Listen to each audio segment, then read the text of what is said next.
परिश्रमले थाकेका र बोझले लादिएकाहरू म कहाँ आऊ, म विश्राम दिन्छु तिमीहरूलाई।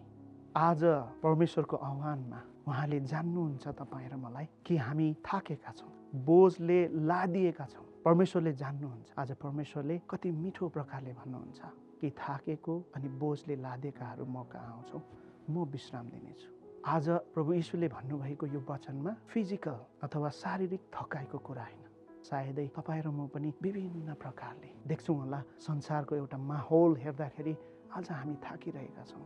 त्यो देख्दाखेरि हामी त्यो शङ्का उठिरहेको छ होला, परमेश्वर कहाँ छ होला भन्ने। यति मात्र होइन, सायद तपाईँ र मेरो कमजोरीले, तपाईँ र मेरो पापले गर्दा सायद तपाईँ र म थाकिरहेका छौँ होला। आज फिजिकली, इमोसनली, साइकोलोजिकली, स्पिरिचुअली हामी थाकिरहेका छौँ।